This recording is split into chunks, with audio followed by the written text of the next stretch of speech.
Bienvenidas y bienvenidos a un episodio más de Tangente Podcast. Hoy quiero hacer un episodio acerca de un tema que nos está afectando mucho aquí en Guatemala y en el mundo. Si han notado, estamos al borde de recibir una depresión tropical.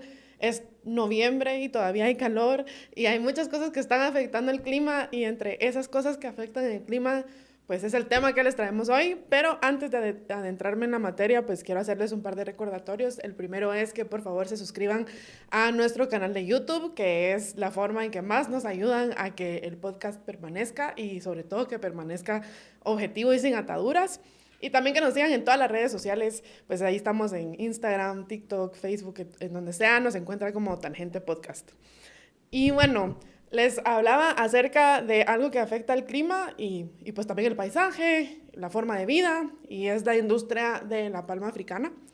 Y para hablar acerca de este tema, pues invité a dos periodistas de investigación que han estado cubriendo el tema aquí en Guatemala. Pues uno de ellos está aquí conmigo en el estudio. Bienvenido, José Pablo del Águila. Hola Lucy, gracias por la invitación. Bienvenido. Y a distancia tenemos también a Sir Andrés. Bienvenido. Hola, muchas gracias por invitarme. Y bueno, ambos han estado cubriendo este tema, cada uno en sus medios, en Plaza, en No Ficción. Y creo que simplemente con buscar sus nombres y palma africana en el buscador, pues yo pude encontrar variedad de artículos.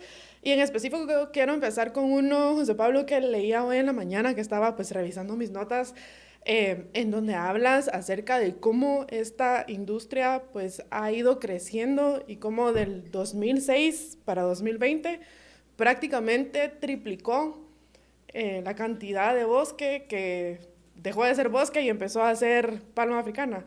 Cuéntanos un poquito acerca de pues, cómo llegaste a estos datos y cómo averiguaste toda esta información. Gracias Lucy. Mira, sí, en realidad el cultivo de la palma no es algo nuevo en Guatemala, no es un tema nuevo. Los primeros cultivos empezaron a establecerse principalmente en el norte del país, Petén, Alta Verapaz y Izabal, a finales del siglo pasado e inicios del presente siglo. Y como tú lo dices, es uno de los sectores de la agroindustria que más ha crecido en los últimos 20 años. Empezó con alrededor de, a principios del siglo contaba con alrededor de 50,000 hectáreas. Actualmente, como tú lo dices, tiene 180,614 hectáreas. Y estos datos parten de un análisis que hace el Ministerio de... Es una medición que hace el Ministerio de Ambiente, de Agricultura, Ganadería y Alimentación. Y un poco lo que nosotros nos preguntamos es, bueno, ¿cuál ha sido el costo que ha tenido el crecimiento de esta industria? Este crecimiento, entre otras cosas, le permitió, por ejemplo, al sector de la palma superar el 1,000,000 de toneladas métricas de producción en aceite crudo, que es aceite que principalmente se exporta a Europa, algunos países de Europa y a algunos países también de América Latina. Entonces, ¿cuál es la pregunta que nosotros en Plaza Pública nos hacemos ante esto? Es ¿cuál ha sido el costo, digamos, que ha tenido el crecimiento y el auge de este sector de la agroindustria en Guatemala?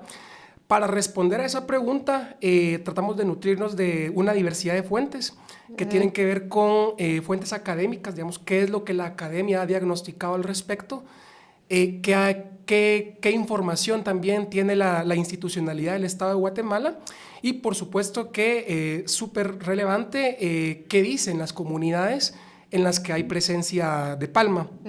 Uno de los primeros reportajes, porque son 3 reportajes que hemos producido a lo largo de este año, uno de los primeros reportajes precisamente toma como referencia un caso del río San Román, que es un río del cual se abastecen para consumo y para distintas actividades algunas comunidades quechís del sur de Petén y de Alta Verapaz.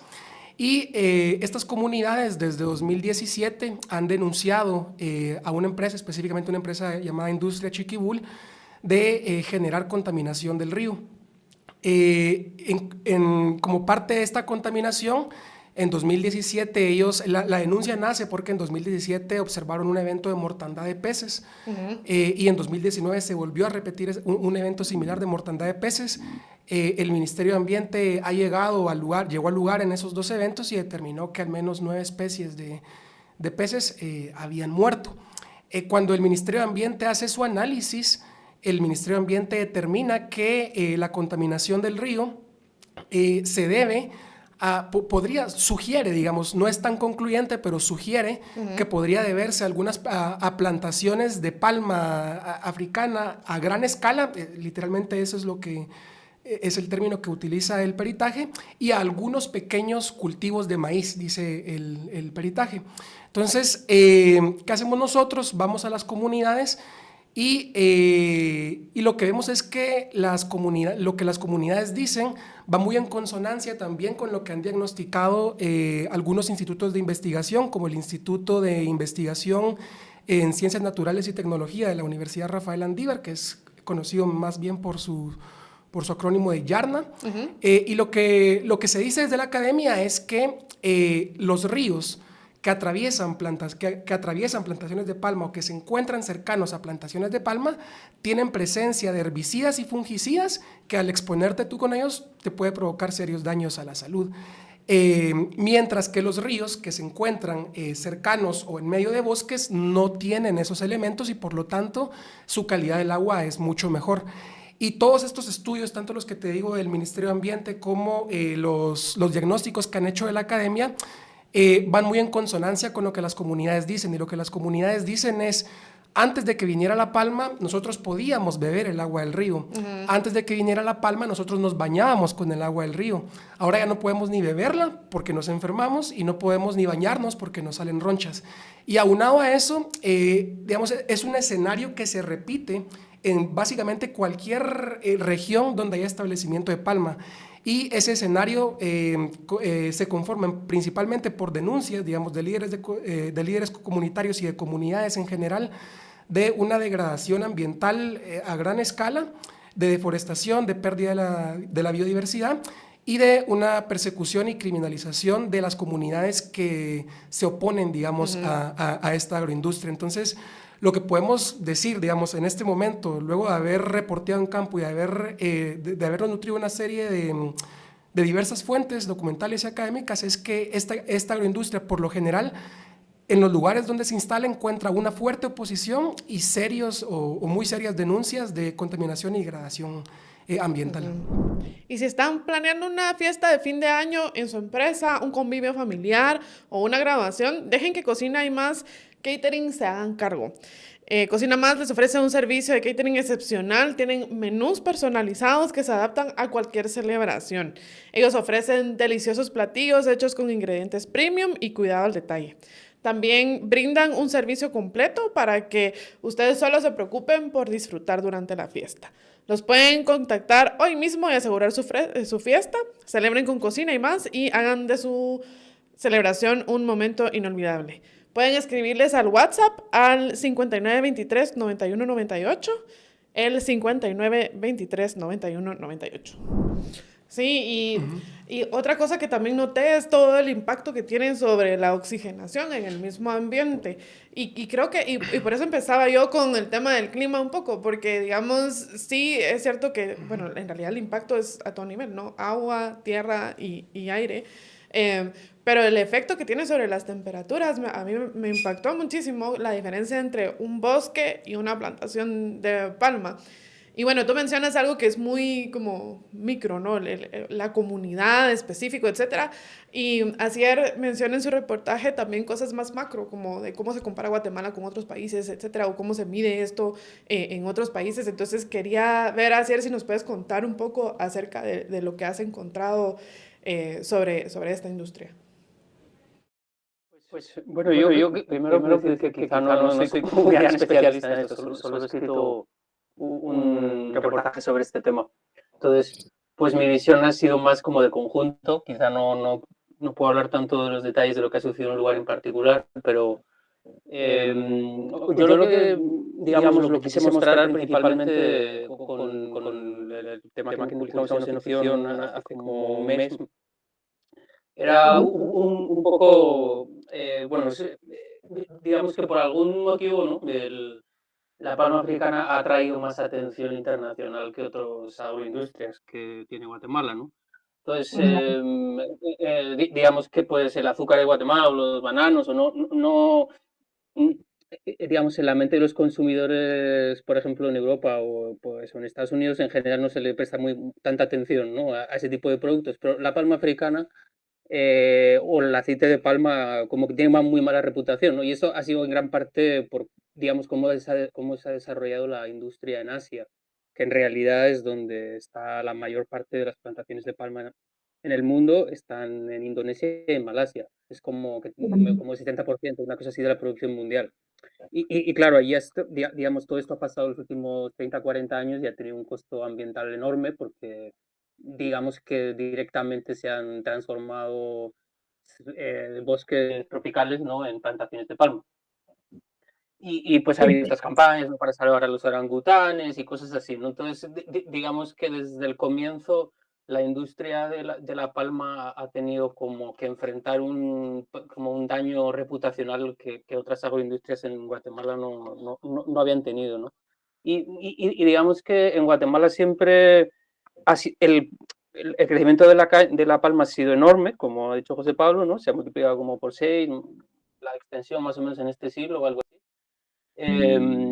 Pero digamos que como se ha extendido en gran parte en zonas en las que ya había otros cultivos, digamos que no ha sido lo mismo que lo que ha sucedido por ejemplo, en Indonesia, ¿no? Entonces, esto es un poco también el relato que ha hecho la industria sobre el tema, que es como, bueno, la palma en Guatemala, pues en realidad solo ha sustituido otros cultivos. Por ejemplo, pues grandes productores como el grupo Jamme, ¿no? Pues ellos cultivaban algodón y hacia finales de los 80 pues empezaron a virar hacia la palma, ¿no? O como ha sucedido también en plantaciones que tiene Agroamérica en Izabal, que es otro gran grupo, pues ellos básicamente han sembrado palmas donde había banano. Pero lo que quería mostrar es que digamos que en este relato pues no, o sea, no es tanto así, ¿no? Y la gran área de expansión de la palma en realidad en Guatemala ha sido Sayacché y el sur de Petén, que es en realidad donde está, solo en el municipio de Sayacché está como el 40% de la palma de Guatemala. O sea, es una cantidad enorme concentrada en un único municipio del país, que yo le invito a todo el mundo que vaya a Sayacché para que vean la magnitud de lo que es eso. Pero digamos que eso obviamente, el sur de Petén es una zona en la que a su vez no es que fuese virgen, ¿no? de bosques vírgenes, pero sí había bosque, ¿no? Hasta que llegó La Palma en gran parte. Entonces esa era una zona en la que se producía, digamos que era una zona todavía campesina, ¿no? Que en la que se producía maíz, lo cual era bastante valioso para el país también. Y eso, pues, paulatinamente ha ido desapareciendo a medida que han surgido plantaciones gigantescas de palma en esa zona, también en la zona de la franja transversal del norte, que es nuestra Chiquibul, que ha mencionado José Pablo. Y bueno, pues solamente mencionar como, o sea, la idea general era como, sí, en Guatemala no ha sido tan dañino el crecimiento de la palma como en otros lugares. Aún así, digamos que está como en cuanto a la desaparición del bosque alrededor de las plantaciones, que es uno de los, o sea, en nuestro reportaje citamos una investigación que trata de eso, ¿no? Sobre cómo ha desaparecido la palma alrededor de donde están las plantas de extracción de palma. Digamos que en Guatemala estaba por encima del promedio latinoamericano en cuanto a la desaparición del bosque, pero es muy lejos de lo que sucede en Asia. Eso por una parte, ¿no? Pero por otra parte el impacto ha sido muy desigual según las regiones. Y si bien, por ejemplo, en Izabal o en la costa sur, el impacto en cuanto a la deforestación únicamente, o sea, otra cosa sean los ríos o el impacto que tiene, el impacto social enorme que también tiene, el acaparamiento de tierras, pero digamos, yo lo único que he abordado en este reportaje que escribí es el tema de la deforestación. Y ahí el impacto ha sido muy desigual también, porque ha habido zonas, sobre todo en Petén, donde sí se ha deforestado para sembrar palma. Y los palmeros o palmicultores reconocen, ¿no?, que sí han deforestado, pero recientemente ellos han empezado como a hacer como un seguimiento satelital de sus plantaciones y publicaron hace un tiempo una investigación en la que decían como que había indicios de que 17.000 hectáreas de plantaciones se habían sembrado sobre tierras que eran bosque, más o menos. Pues ahí recientemente también se han hecho investigaciones independientes académicas que dicen que es mucho más. Y sobre todo ciertas empresas y más que todo en el área de Sayache ha habido plantaciones que básicamente se han sembrado en áreas en las que de aproximadamente como el 30-40% del territorio era bosque.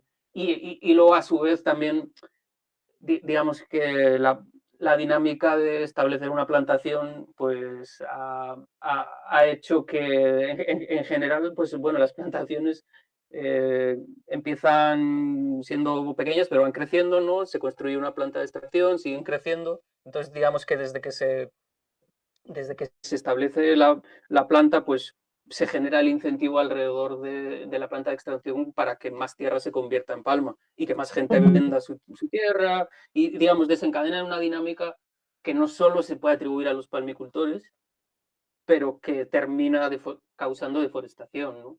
Porque de repente en la región hay un cultivo que es muy valioso, de hecho últimamente estaba el precio muy alto y los palmicultores han ganado muchísimo dinero y que digamos que crea el incentivo para convertir esas tierras en una plantación de palma, ¿no?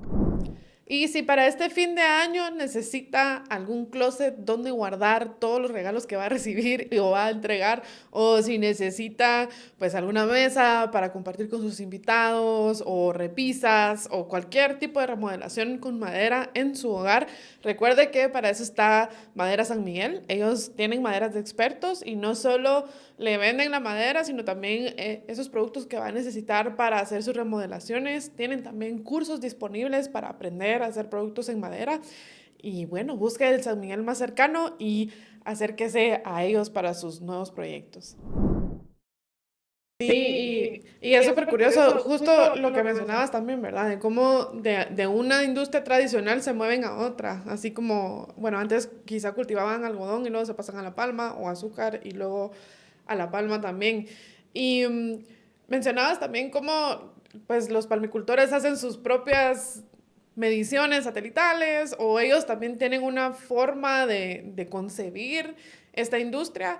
Yo te quería preguntar, José Pablo, si has podido consultar con los palmicultores mientras haces tu reportaje y cuál es la versión que ellos cuentan de todo esto. Sí, mira, sí, realmente es un ejercicio obligado para cada reportaje consultar la versión de los palmicultores, tanto de la gremial de palmicultores de Guatemala, Grepalma, como de las empresas que en algún momento han sido aludidas en los reportajes.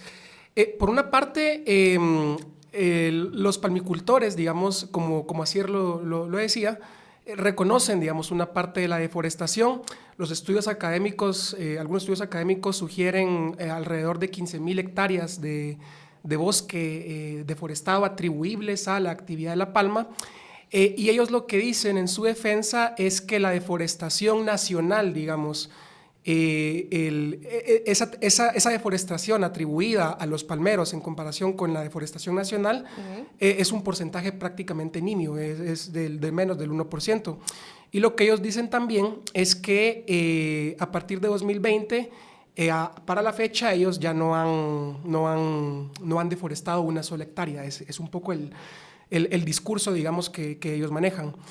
Ahora bien, yo creo que aquí hay que tomar en cuenta y hay que advertir que las amenazas, digamos, de una deforestación ante la expansión de este cultivo no han desaparecido.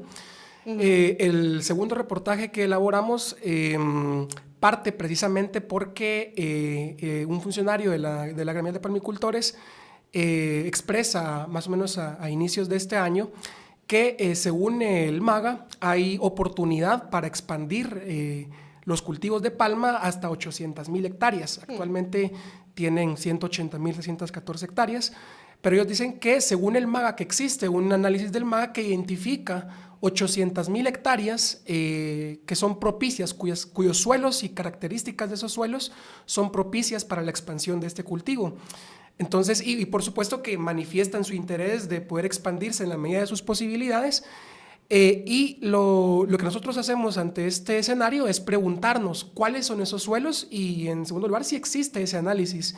Si de parte del MAGA existe un análisis que perfila algunas zonas como zonas de expansión o zonas propicias para la expansión del cultivo de palma. Lo que nosotros logramos identificar en el reporteo es que sí, existe un análisis del MAGA, o existió un análisis del MAGA que perfiló no 800,000 hectáreas como propicias para la expansión, pero sí perfiló alrededor de 600,000 hectáreas propicias para la expansión del cultivo de palma.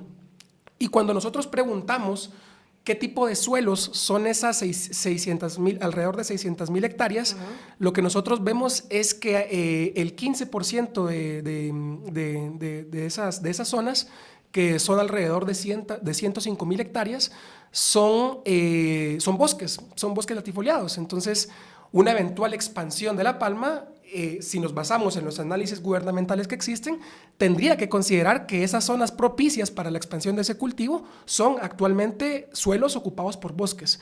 En segundo lugar, tenemos alrededor de 97,000 hectáreas, que también viene a redondear alrededor del 15% de esas 600,000 hectáreas, es suelo que está destinado para el cultivo de granos básicos.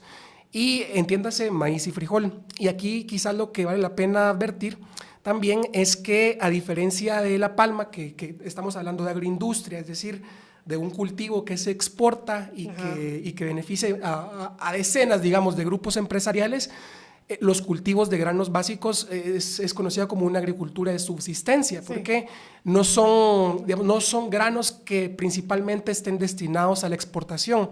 Son granos que muchas veces se cultivan y sirven para la subsistencia familiar o para la subsistencia de una comunidad. Entonces, yo creo que por ahí a lo mejor hay que cuestionar un poco ese discurso, porque ciertamente no tenemos, o sea, no hemos podido establecer si se ha, no conozco yo, digamos, una investigación académica que haya determinado si a partir de 2020, digamos, se frenó la deforestación, pero lo que sí podemos establecer es que los suelos que han sido perfilados para esa expansión contemplan una cantidad considerable de bosques. Y si está empezando a planificar el crecimiento de su empresa en este fin de año y quiere tener todo listo el próximo año, recuérdese que Transdoc es la feria de empleo permanente.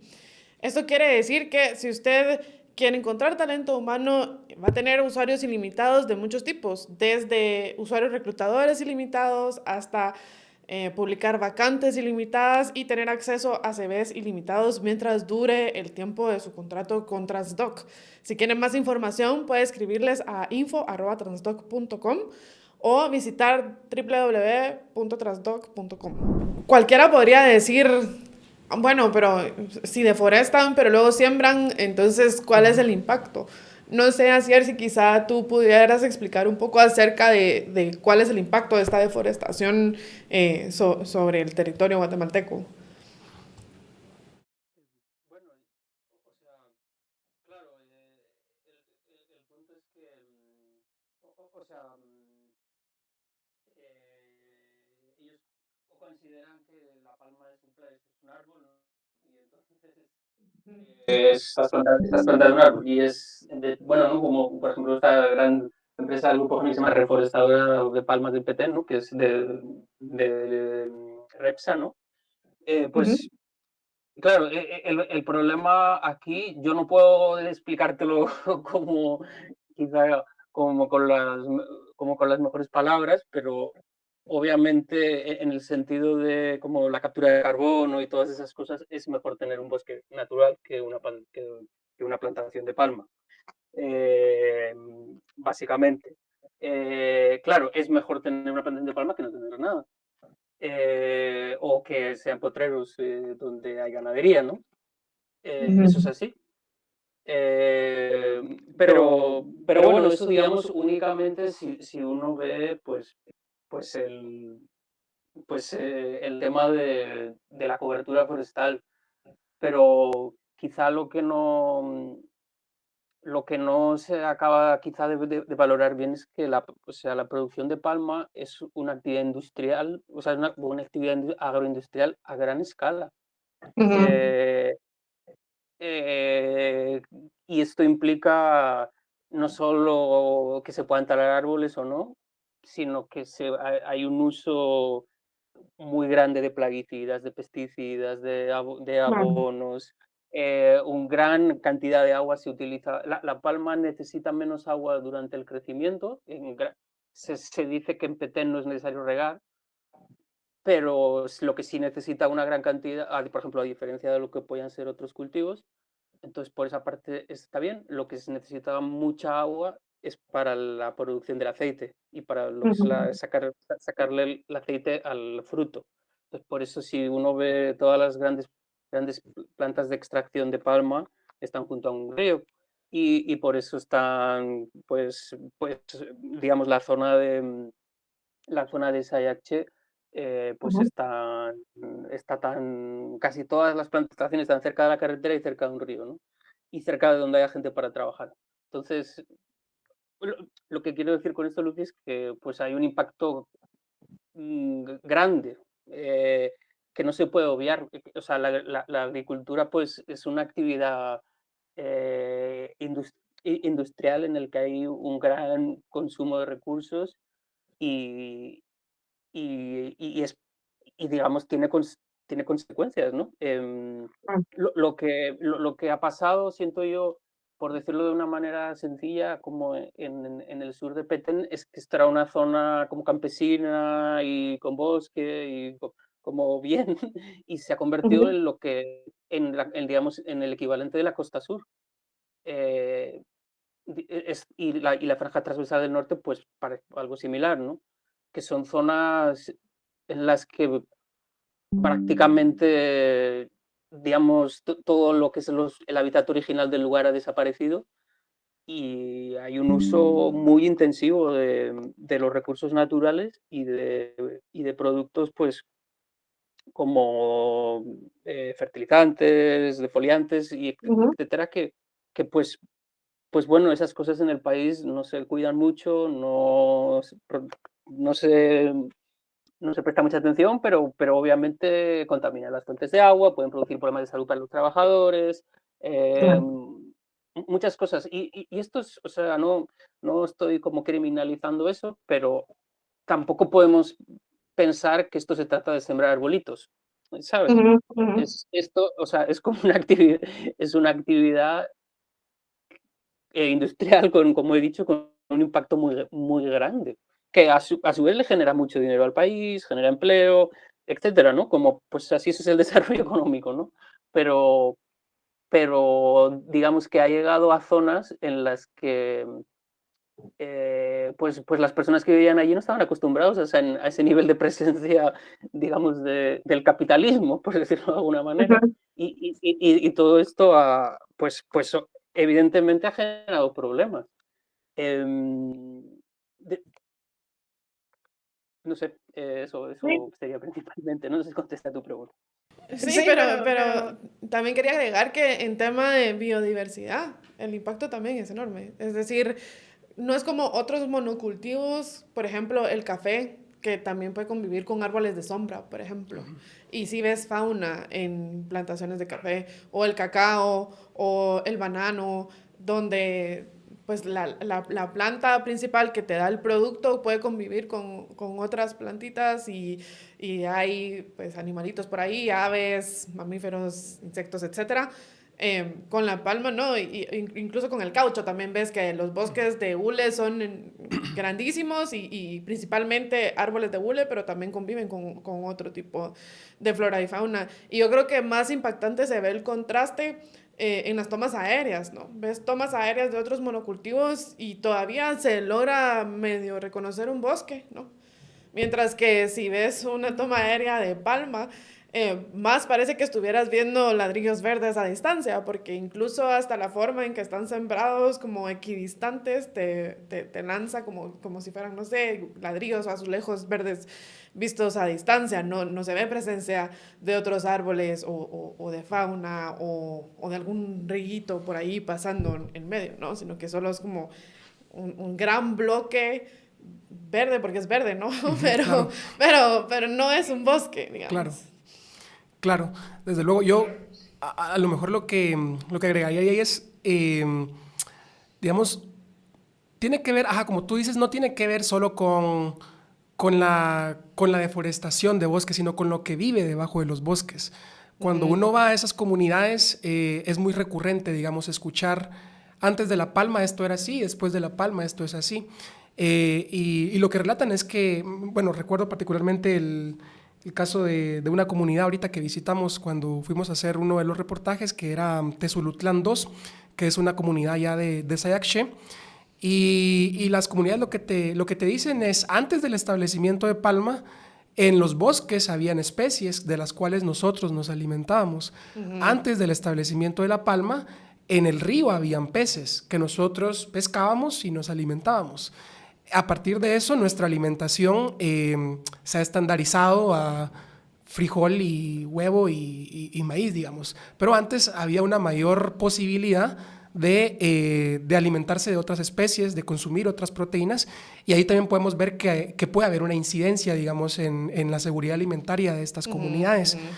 Por otra parte, también creo que para alguien que no conoce, digamos, estos territorios, creo que puede ser bastante impactante ver cómo afecta, digamos, cómo afecta la calidad del agua en estas poblaciones que en algunas ocasiones ya ni siquiera la beben y ya ni siquiera se bañan con ella, porque los niños, que son muchas veces quienes juegan en los ríos, tienen sarpullido, tienen alergias en la piel, y creo yo también, y esto es como una reflexión que tenía a partir de este reporteo, y es que muchas de estas cosas, digamos, conllevan una complicación metodológica de atribuirla a un determinado actor, porque tenemos que hacer estudios científicos con el rigor que conlleva un estudio científico, y es complicado. Sí. Y es complicado no solo por eso, sino es complicado también porque los lugares donde se establece la palma son lugares muy lejanos a cascos urbanos y por lo tanto prácticamente invisibles a los ojos de las instituciones del Estado.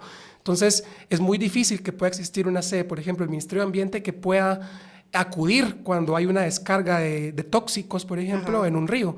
Y si uno quiere determinar la contaminación de un río, tiene que tomar una muestra en el momento en que se está contaminando. Es decir, eso conlleva una complicación metodológica. Y por otra parte, también hay una... Creo que el hecho de estar tan alejados también hace que exista la impunidad en términos ambientales. Tenemos muchos casos, digamos, de contaminación a gran escala que hasta el día de hoy siguen impunes. El caso particular que nosotros fuimos a examinar, que era el río San Román, digamos, el Ministerio Público no ha podido determinar quién es el causante, qué actor es el causante de la contaminación de ese río, que además ya es muy evidente porque el agua se torna de color marrón, porque el agua... según en las voces de las comunidades, ellos dicen el agua huele a huevo podrido.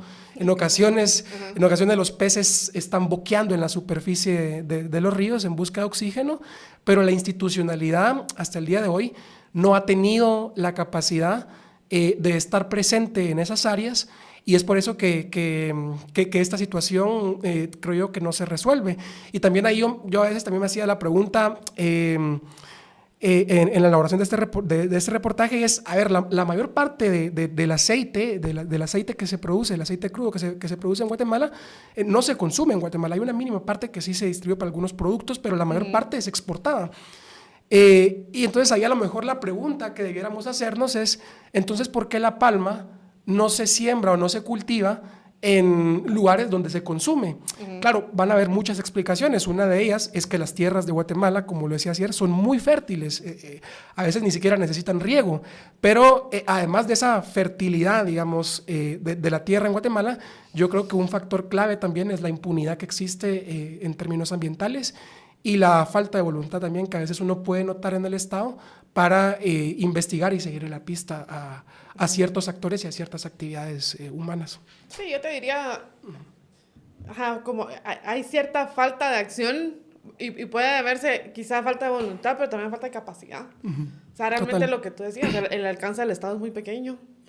La capacidad de tener ese rigor científico, como bien lo mencionabas, también es muy pequeña desde el Estado y naturalmente desde las empresas o de la misma industria, pues no van a hacer el tener estos controles y cuidarlos si no hay un castigo detrás Claro. o que se lleva alguien que se los imponga. Y quizá hay gente que piense, bueno, ok, se deforesta y puede ser que haya algún impacto ambiental, pero al final hay un impacto económico también y que se genera empleo, etcétera. ¿Cómo ven este análisis costo-beneficio entre el empleo que genera la industria y el impacto que puede tener en el ambiente? Problemas que tiene La Palma y que creo que también tiene que ver con las malas relaciones que suele haber como con las comunidades vecinas es que no genera tanto trabajo. Entonces, no, otros cultivos creo que generan bastante más trabajo. La palma ocupa mucho espacio y no genera mucho trabajo. Entonces, esto es que no tengo ahora en mente las cifras, pero el número de empleados no sé si era como 30.000 o algo así, Sí, o sea, rondeando. 30. el número de empleos que crean, pues imagínate empresas que, como por ejemplo Repsa, que tiene plantaciones como de 12.000, 13.000 hectáreas y generan 800 empleos. Bueno, pues claro, obviamente, pues nadie, el problema es que nadie decidió que Guatemala debía convertirse en un gran productor de palma a nivel mundial, que es lo que Ajá, es, sino que simplemente es algo que la industria decidió y que, digamos, no siento que haya habido decisión de política pública detrás, sino que Claro. en el derecho a comprar tierra y hacer lo que uno quiera con ella, que se ha considerado este derecho por encima de cualquier otro, básicamente en el país, los que han podido comprar mucha tierra se han dedicado a esto. Porque también hay que decir que en otros países, como ha pasado en Indonesia y en Malasia, los grandes productores, esta es una actividad que tiene muchos productores medianos y pequeños. En Guatemala prácticamente no existen. Entonces, se ha seguido el mismo modelo de desarrollo, digamos, que con el azúcar, o que tiene, pues, 11 ingenios, ¿no? Y los productores, quizá hay productores independientes, medianos y tal, pero digamos, hay una gran concentración en grandes grupos industriales y La Palma es literalmente así, quizá todavía más extremo. Digamos que ha generado 3, 4 grupos que tienen casi todo, que son el Grupo Jame, Agroamérica, Natura Aceites, y, bueno, pues no generan tanto empleo, han ganado mucho dinero, em, pues no sé muy bien qué han hecho con él, pero, pero quizás sembrar más palma, posiblemente, ¿no? sí. Entonces, pues bueno, ¿qué puedo decir? O sea, siento que es un debate que ni siquiera se tiene en el país, ¿no? Digamos que, pues, pues nadie ha hecho el cálculo, ¿no? De la misma manera que, eh, pues, por ejemplo, muchos países del Caribe han abandonado la producción de azúcar, ¿no? Por muchos motivos, y Guatemala la ha aumentado y se ha convertido en uno de los mayores productores de América Latina, em, de azúcar, pues también de palma, sin que en realidad hayamos tenido un debate sobre si es hacia ahí donde queríamos llevar el país o no. Porque se Sí. entiende que es una decisión privada únicamente, ¿no?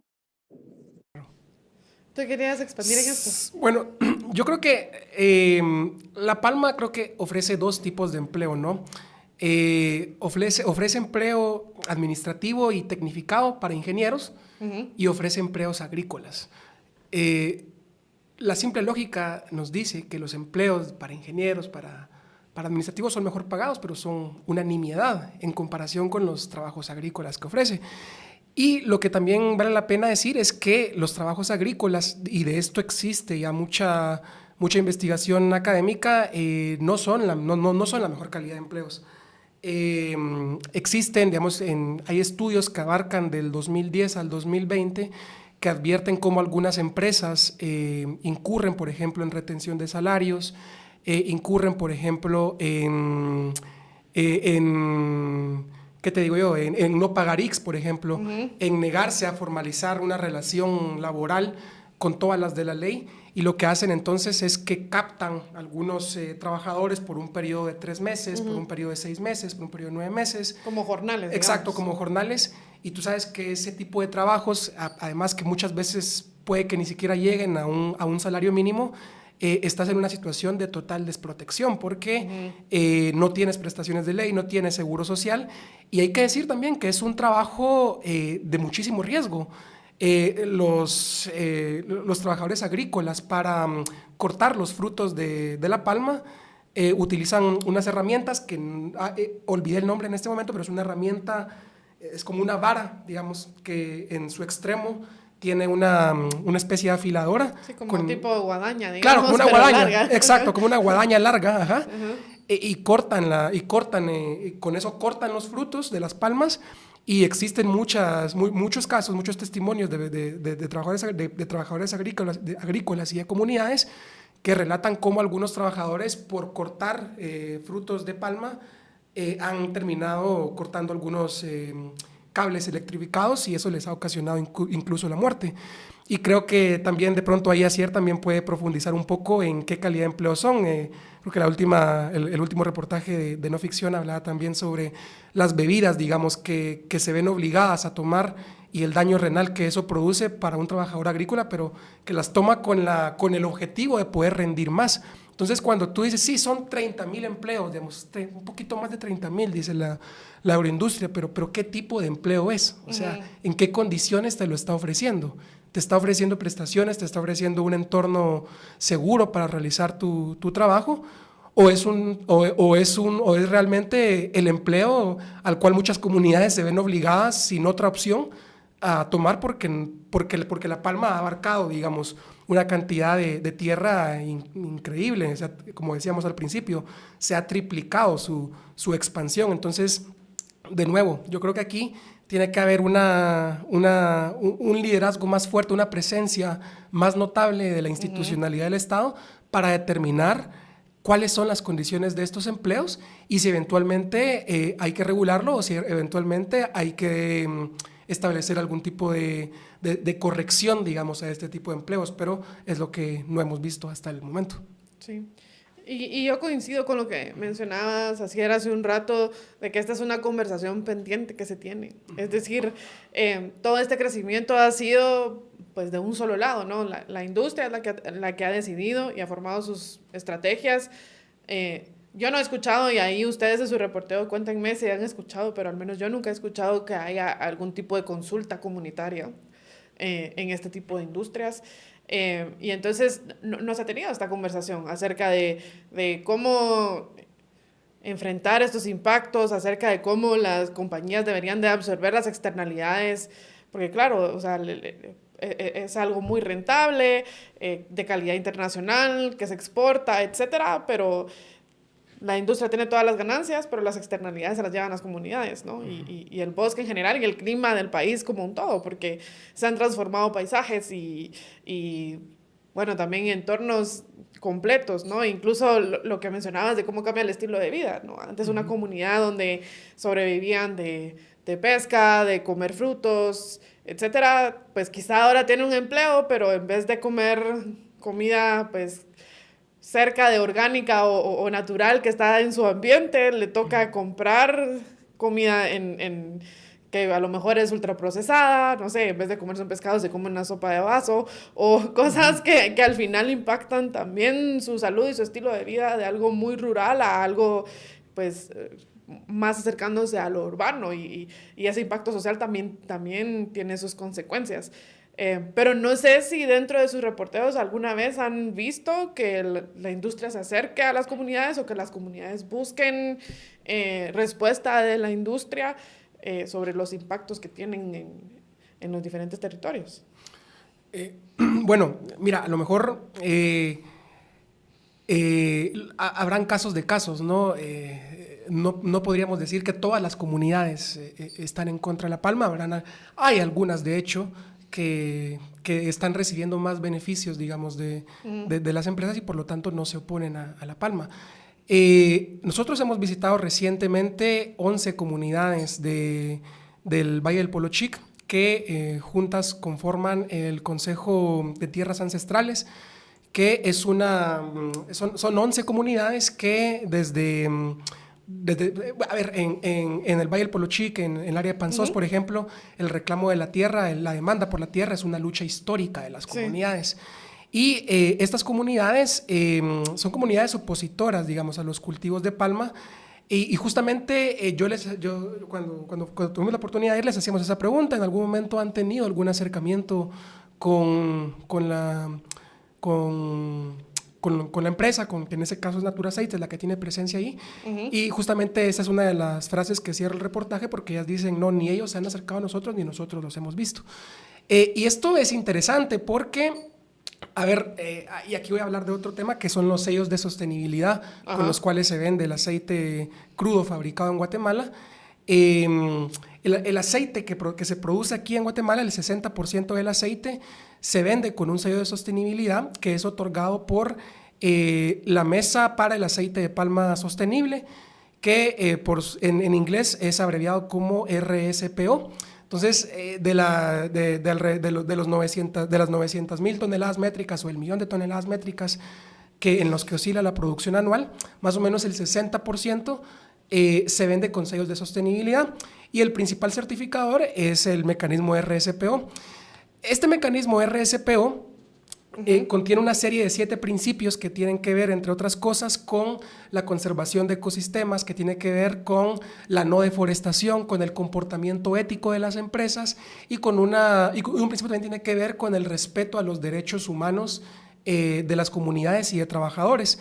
Dentro de este principio también se incluye, por ejemplo, que cuando una empresa, digamos, va a establecer una plantación de palma, tiene que efectuar se llama un consentimiento libre, previo e informado. Lo que hemos visto es que este consentimiento, en muchos de los casos de comunidades que reclaman derechos ancestrales de la tierra, no se realiza. Y aquí también hay que hablar un poco sobre qué tan eficiente o qué tan creíble, digamos, es ese mecanismo de certificación, que precisamente es el último, de eso va el último reportaje que recién publicamos la semana pasada. Y lo que hemos visto es que tiene unos alcances muy reducidos para garantizar que las empresas se sujetan, digamos, a esos principios.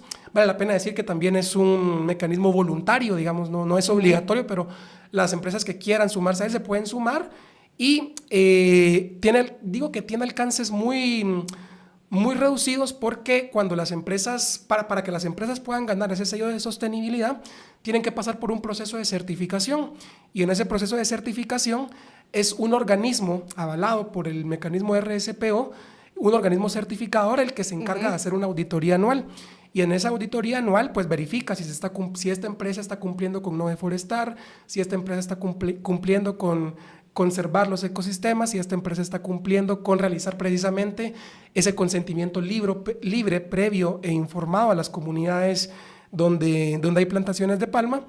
El problema, uno de los primeros problemas, según algunas organizaciones como Oxfam, por ejemplo, que participan en este mecanismo, es que los organismos encargados de realizar la certificación, los organismos auditores, digamos, tienen un conflicto de interés porque son contratados por las empresas. Entonces, son las empresas las que le pagan al organismo que los audita. Entonces, hay una relación de clientela. Y en segundo lugar, existen, digamos, ya el mismo mecanismo, digamos, existen ya algunos estudios que evidencian, por ejemplo, cómo en algunas áreas donde hay fincas que en teoría han sido certificadas como sostenibles por el mecanismo RSPO, la deforestación, ha existido deforestación.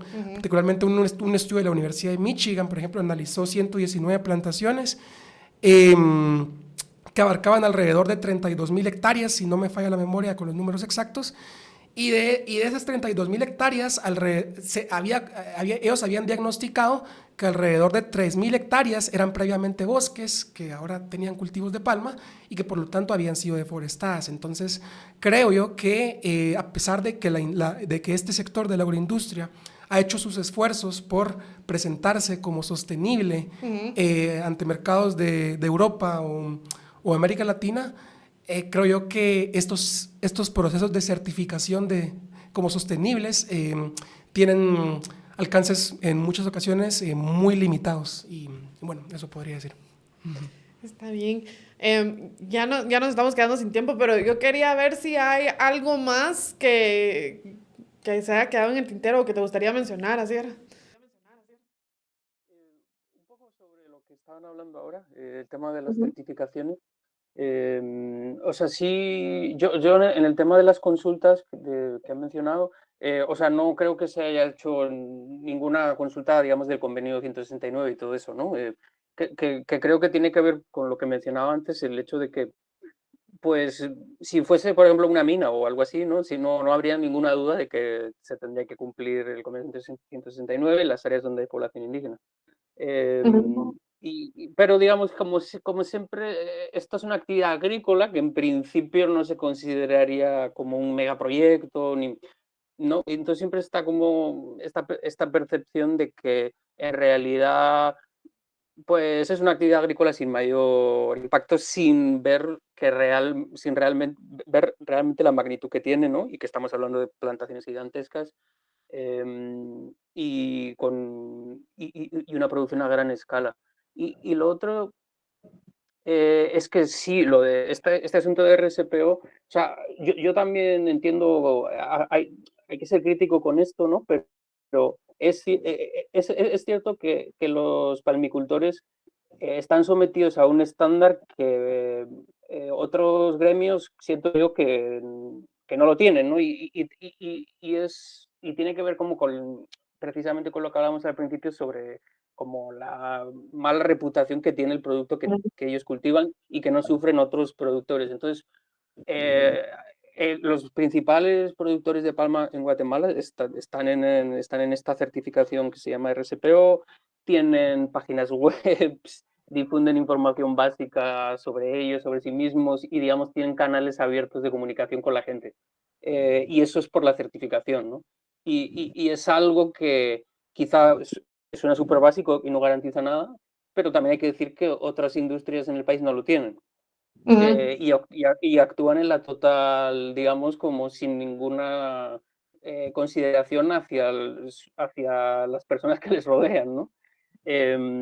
O incluso hacia la sociedad en general, que ni siquiera sabemos a qué pertenecen ciertos negocios y cómo podemos hablar con ese negocio, ¿no? Entonces, es cierto que la certificación no ha evitado la deforestación y eso creo que ha habido algunos estudios que lo han demostrado, ¿no?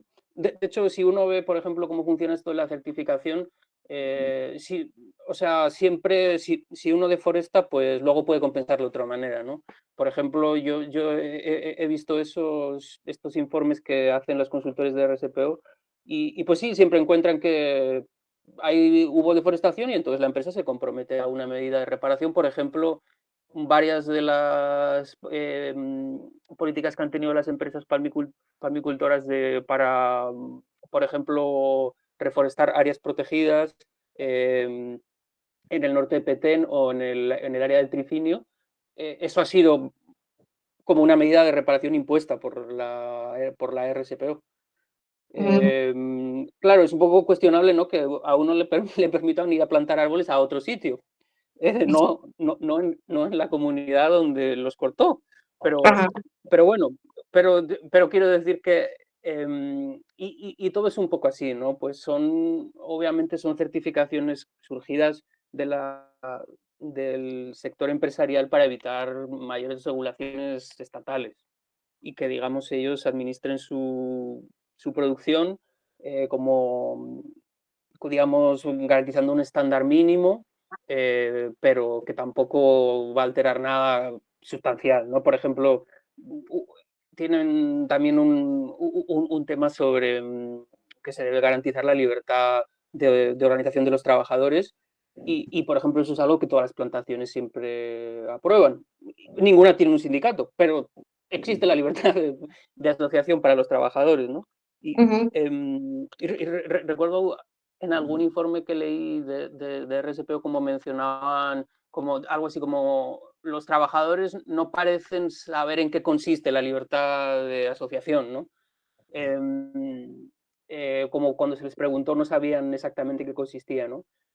En cambio, pues bueno, se admite, ¿no? Que casi es muy común que las grandes empresas agroindustriales tengan asociaciones solidaristas que no nada tienen que ver con la organización de los trabajadores, pero que, bueno, pues se presentan como un sustituto, ¿no?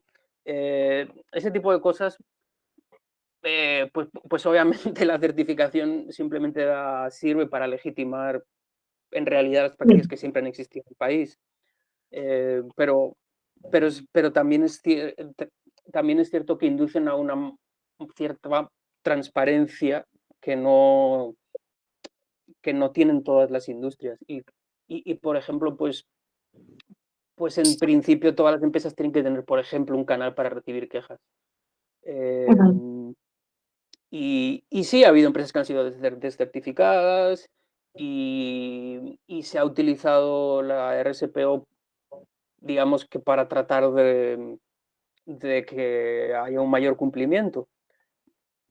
No sé, con tanto éxito, ¿no? Oxfam siempre ha estado en eso, por ejemplo. Pero bueno, al final, pues la dinámica que se da entre empresas grandes, poderosas, influyentes y campesinos totalmente desprotegidos, Sí. ¿qué voy a decir, no?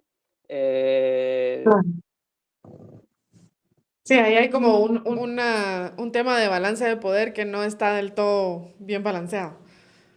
Sí, yo quería hacer una acotación ya muy corta sobre el tiempo.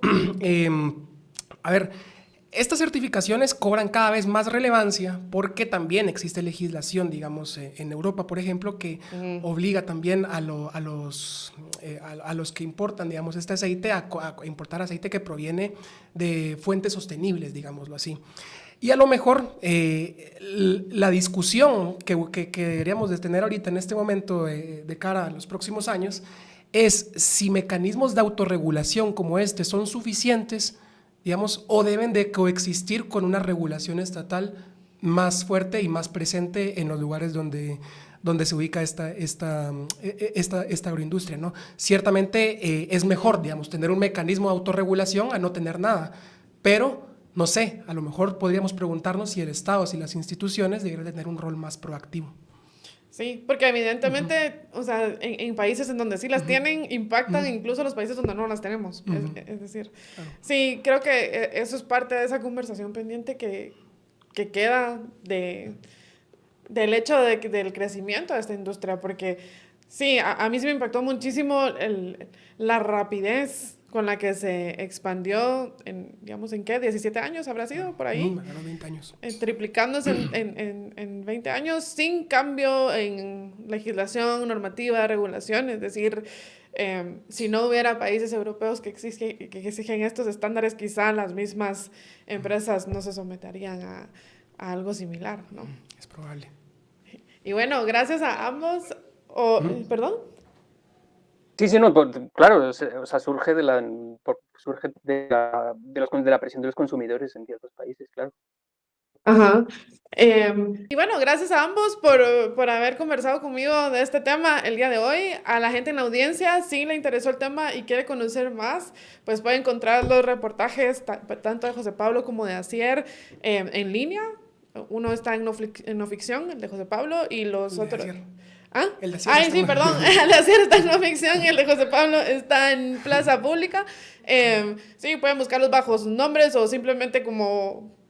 Si uno pone en un navegador Palma Africana, Guatemala, y por ahí aparecen los reportajes. La verdad es que es súper sencillo y tienen un montón de información que da pues para tener más conversaciones al respecto y para investigar más. Así que gracias a ambos por traer esta información y por conversar conmigo acerca de esto, y a ustedes en casa, pues gracias también por permitirnos acompañarles y traerles esto ahí para que luego quieran investigar. No sé, a mí siempre me da curiosidad cuando escucho de diferentes temas y espero que así haya sido con ustedes allá en casa. Y bueno, feliz tarde. Gracias, un gusto.